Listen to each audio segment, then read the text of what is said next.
নমস্কার বন্ধুরা, আমি বিভাস আর আপনারা দেখছেন বিভাস ব্লগস। এই ভিডিওতে আমি তোমাদেরকে জানাবো পশ্চিমবঙ্গের যে স্কুল সার্ভিস কমিশন তারা অ্যাসিস্ট্যান্ট টিচার নিয়োগের যে দুটি বিজ্ঞপ্তি দিয়েছে সেই বিজ্ঞপ্তি সম্পর্কে পুরো ডিটেলস তোমরা এই ভিডিওতে পাবে। তো ভিডিওটি তোমরা পুরো দেখবে।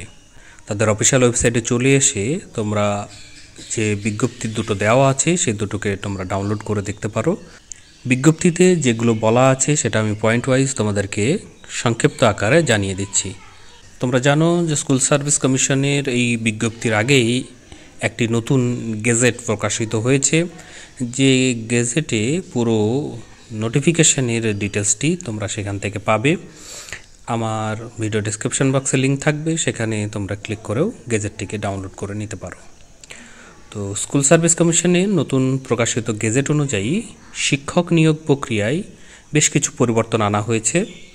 আবেদনকারীদের সুবিধার জন্য মূল বিষয়গুলিকে আমি বলে দিচ্ছি তোমাদের সুবিধার্থে। নতুন নিয়মের মধ্যে গেজেটের যে প্রকাশের যে তারিখ অর্থাৎ 29শে মে 2025 এটা কার্যকর হয়েছে। পদের নাম অ্যাসিস্ট্যান্ট টিচার মানে সহকারী শিক্ষক। বেতন অবশ্যই রাজ্য সরকারের বর্তমান নিয়ম যে আছে সেটা অনুযায়ী থাকবে। বয়স এখানে করা হয়েছে ন্যূনতম বয়স 21 বছর আর সর্বোচ্চ 40 বছর। এটার হিসাব তোমরা করবে বিজ্ঞাপন যেটা দেওয়া হয়েছে সেই বিজ্ঞাপনের বছরের 1 জানুয়ারি অনুযায়ী হবে। তো অবশ্যই 2025-এর 1 জানুয়ারি এই হিসাব করেই 21 থেকে 40 বছরের হিসাবটি তোমরা করবে।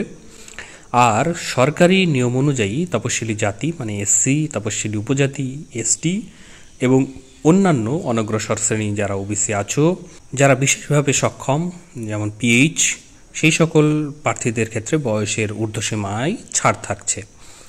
শিক্ষাগত যোগ্যতা বা পেশাগত যোগ্যতার মধ্যে যেটা চাওয়া হয়েছে, আবেদনের ফর্মটি জমা দেওয়ার শেষ তারিখের মধ্যে তোমাদের এনসিটি মানে national council for teacher education দ্বারা নির্ধারিত ন্যূনতম যে শিক্ষাগত যোগ্যতা ও পেশাগত যোগ্যতা তোমাদের অর্জন করতে হবে।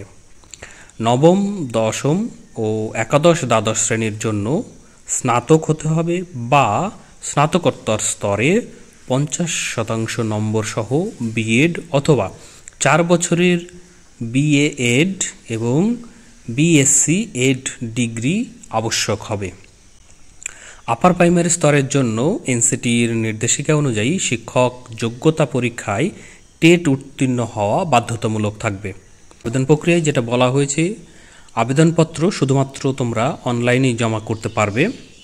আবেদন ফি কমিশন কর্তৃক নির্ধারিত হয়েছে, তাই আবেদনের ফরম্যাট এবং তথ্য কমিশন তাদের অফিসিয়াল ওয়েবসাইটে প্রকাশ করবে। সিলেকশন প্রসিডিওরের মধ্যে নির্বাচন মেধার যে ভিত্তি হবে সেটা লিখিত পরীক্ষা, শিক্ষাগত যোগ্যতা, শিক্ষকতার অভিজ্ঞতা, মৌখিক ইন্টারভিউ এবং লেকচারার যে ডেমনস্ট্রেশন সেটা অন্তর্ভুক্ত হয়েছে। নবম, দশম ও একাদশ দ্বাদশ শ্রেণীর ক্ষেত্রে লিখিত পরীক্ষা ওএমআর ভিত্তিক হবে, যেটা 60 নম্বরের।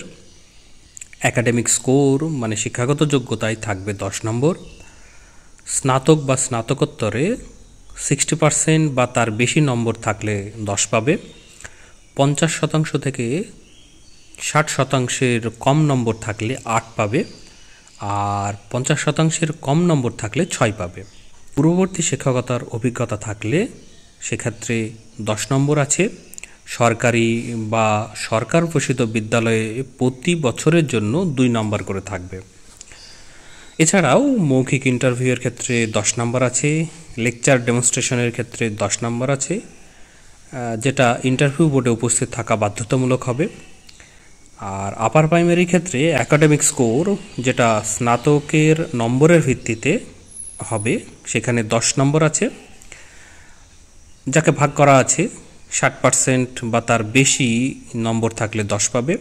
50% থেকে 60%-এর কম নম্বর থাকলে 8 পাবে। 50%-এর কম নম্বর থাকলে 6 পাবে। টেট ওয়েটেজ যেটাই, সেখানে 40 নম্বর আছে। লিখিত পরীক্ষা ওএমআর ভিত্তিক হবে, যেখানে 25 নম্বর আছে। মৌখিক ইন্টারভিউ আছে 15 নম্বরের। লেকচার ডেমনস্ট্রেশন আছে 5 নম্বরের। ইন্টারভিউ বোর্ডে উপস্থিত থাকা সেক্ষেত্রে বাধ্যতামূলক। আর পূর্ববর্তী শিক্ষকতার অভিজ্ঞতা যদি থাকে তাহলে 5 নম্বর আছে, যা সরকারি বা সরকার পোষিত বিদ্যালয়ের প্রতি বছরের জন্য 1 নম্বর করে হিসাব করতে হবে। মেধা তালিকা বা প্যানেল প্রকাশ করবে। লিখিত পরীক্ষা, একাডেমিক স্কোর এবং আপার প্রাইমারির ক্ষেত্রে টেট ওয়েটেজের ভিত্তিতে প্রাথমিক মেধা তালিকা মানে ইন্টারভিউ লিস্ট প্রকাশ হবে। শূন্য পদের 1.6 গুণ প্রার্থীকে ইন্টারভিউয়ের জন্য ডাকা হবে। ইন্টারভিউ এবং ডেমনস্ট্রেশনের পর চূড়ান্ত মেধা তালিকা মানে মেরিট লিস্ট প্রকাশিত হবে। শূন্য পদ অনুযায়ী একটি প্যানেল এবং একটি অপেক্ষমান তালিকা মানে ওয়েটিং লিস্ট প্রকাশ হবে। প্যানেলে অন্তর্ভুক্ত হওয়া প্রার্থীরা তাদের প্রতিটি অংশের যে স্কোর, তাদের যে ক্যাটাগরির কাট অফ মার্কস এবং মোট প্রাপ্ত নম্বর ওয়েবসাইটে দেখতে পাবে।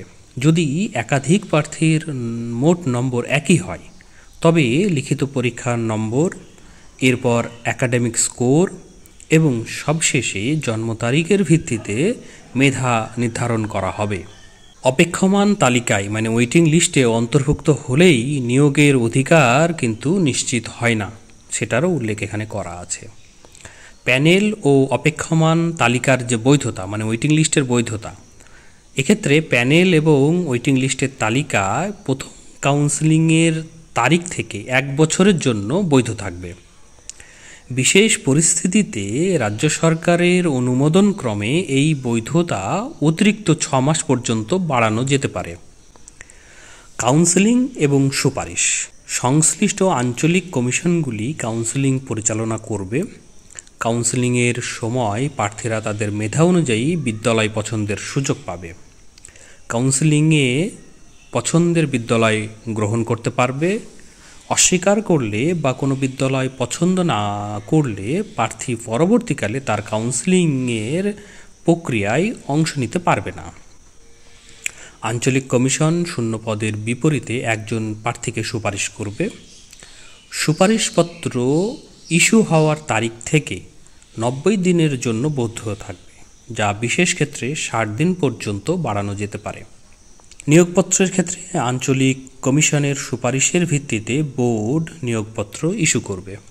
নিয়োগপত্র পাওয়ার পর প্রার্থীকে 30 থেকে 60 দিনের মধ্যে নির্দিষ্ট বিদ্যালয়ে যোগদান করতে হবে।